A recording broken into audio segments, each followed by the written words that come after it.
ሰላም ጤና ይስጥልኝ። እንኳን ደህና ቆያችሁኝ። ዛሬ ቆንጆ ነገር ይዤላችሁ መጥቻለሁ። የቫይታሚን ሲ የፊት ማስክ እንዴት በቤት ውስጥ እንደምናዘጋጅ ይሆናል። ይሄም ከብርቱካን ልጣጭ ይሆናል የምናዘጋጀው ማለት ነው። የብርቱካን ልጣጭ ከብርቱካኑ ከውሃው የበለጠ በቫይታሚን ሲ በጣም የበለጸገ ነውና በፊታችሁ ላይ እንደ ማዲያት፣ ጥቋቁር ነጠብጣብ እና እንደ ሽፍታ፣ የብጉር ጠባሳ አይነት ነገር ካለባችሁ ይሄ ነገር በጣም ይረዳል ማለት ነው። በተለይ ደግሞ ቤት የተዘጋጀ ነገርን የምትወዱ ሰዎች በቤት ውስጥ በቀላሉ እንደዚህ እያዘጋጃችሁ መጠቀም ትችላላችሁ። የምንጠቀመው ኦርጋኒክ የሆነ ብርቱካን ቢሆን ይመረጣል። ኦርጋኒክ ያልሆነው ያው የተለያየ ፔስቲሳይድ ምናምን ስለሚያደርጉበት እሱ ያው ጥሩ አይደለም፣ ኬሚካል ስለሚኖረው ማለት ነው ቆዳው ላይ። ስለዚህ ንጹህ ኦርጋኒክ የሆነ ነገር ብንጠቀም ጥሩ ነው። ከዛ የላዩ ቅርፊቱ ላይ ነው በተለይ ያለው አብዛኛው የሆነ የቫይታሚን ሲ። ስለዚህ እንደዚህ አድርገን እናጸደዋለን። የውስጡን ነጫጩን ነገር እናወጣዋለን። በተጨማሪ ደግሞ ጥቋቁር ነገር ቆዳው ላይም ካለ እናነሳዋለን እና በደንብ እጥብ አድርገን እናደርገዋለን እና በዚህ አይነት ሁኔታ ከላጥነው በኋላ ይሄንን በማድረቅ ነው ማለት ነው የምንጠቀመው። ሳታደርቁ ራሱ ይሄንኑ ፍጭት አድርጋችሁ መጠቀም ትችላላችሁ፣ ግን አይቆይም። የፈጫችሁት ፍሪጅ ውስጥ አስቀምጣችሁት ለሁለቴ ምናምን ብትጠቀሙት ነው። ከ3 ቀን በኋላ የተዘጋጀው አይቆይላችሁም። ነገር ግን በእንዲህ አይነት ሁኔታ ካዘጋጃችሁት ለብዙ ጊዜ ለሳምንታት ሊቆይላችሁ ይችላል ማለት ነው። በደረቁ ስለምናዘጋጅ እንደዚህ በደረቁ አዘጋጅተነው እናስቀምጠዋለን። ስንፈልግ አውጥተን ከተለያዩ ነገሮች ጋር እየቀላቀል መጠቀም እንችላለን ማለት ነው።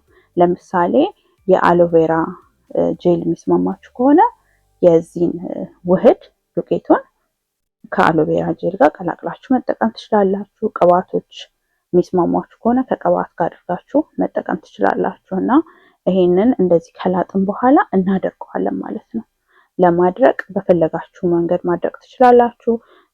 ዲሃይድሬተር ካላችሁ ዲሃይድሬተር ውስጥ አድርጋችሁ እንዲደርቅ ማድረግ ትችላላችሁ። ካልሆነም ኦቨን ውስጥ ሙቀቱ ሳይበዛ በጣም ዝቅተኛ በሆነ ሙቀት ተጨምሩትና ረጅም ጊዜ እንግዲህ ቴምፕሬቸሩ እንደ ኦቨናችሁ መጠን ሊለያይ ይችላል። እኔ በብዛት የማደርገው በ180 ምናምን ነው፣ ቅዝቅዝ ባለ ነው የማደርገው፣ ግን ረጅም ጊዜ ይቆያል ለመድረቅ። ከዛ ታውጡትና እንደዚህ ፍርስስ አድርጋችሁ መፍጨት ነው። ከዛ የፈጫችሁት ዱቄቱ በጣም ረጅም ጊዜ እስከ ወር ድረስ ልታቆዩ ትችላላችሁ። ምንም ችግር የለውም፣ ምንም አይበላሽም። እና ያንን አውጥታችሁ በተለያየ ነገር እያቀላቀላችሁ መጠቀም። በተለይ እኔ በጣም የምጠቀመው ከአሎቬራ ጄል ጋር እንዲሁም የቫይታሚን ኢ ውህድ ጋር ከቫይታሚን ኢ ውህድ ጋር እቀላቅለዋለሁ። ከፈለጋችሁ ከእርጎ ጋር ማድረግ ትችላላችሁ፣ የሚስማማችሁን ለእናንተ ማለት ነው። ደግሞ ፊታችሁ በጣም ሴንሲቲቭ ከሆነና እንደዚህ ቫይታሚን ሲ የተለያየ ነገር ስትጠቀሙ የሚያቃጥላችሁ ከሆነ እሱ መጠንቀቅ አለባችሁ። መጀመሪያ ላይ እጃችሁ ላይ ሞክሩት። አንድ ነገር መገንዘብ ያለብን ማንኛውንም አዲስ ነገር ፊታችን ላይ ከመሞከራችን በፊት እጃችን ላይ መሞከር አለብን። የእጃችን በግልባጩ በኩል ያለው ላይ ቀብተነው የሚስማማን ከሆነ እዛ ጋር ምንም አይነት ሪያክሽን የማያሳይ ከሆነ መጠቀም እንችላለን። ማንኛውም የተፈጥሮ ነገር ራሱ ቢሆን ከቆዳችን ከሰው ሰው ስለሚለያይ መሞከር ያስፈልጋል። እጃችን ላይ ሞክረን ነው በማግስተኛው ቀን ቆዳችን ላይ ፊታችን ቆዳ ላይ መሞከር ያለብን ማለት ነው።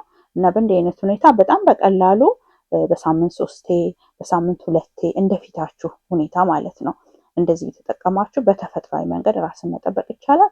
በቀጣዩ ደግሞ ሌላ እንደዚህ ቀለል ያለ ነገር ግን በጣም ጠቃሚ የሆነ ነገር ይዤላችሁ እመጣለሁ። እጃችሁ የሚጠቅም ከሆነ ደግሞ ይሄ በጣም ቆንጆ ነው። በቀን በቀን እየተቀባችሁ እጃችሁን ጥቁረቱን ማጥራት ትችላላችሁ ማለት ነው። ለፊት በተለይ ይሄ እንደ ማዲያት የብጉር ጠባሳ ላለው በጣም አሪፍ ነገር ነው። እኔ ለውጥ አይቼበታለሁኝ። በቀጣዩ ቆንጆ ነገር ይዤላችሁ እመጣለሁኝ። አዲስ ከሆናችሁ ሰብስክራይብ ማድረግ ቤተሰብ መሆን አትርሱ። ጥያቄ ካላችሁ ኮሜንት አድርጉልኝ። ባይ ባይ።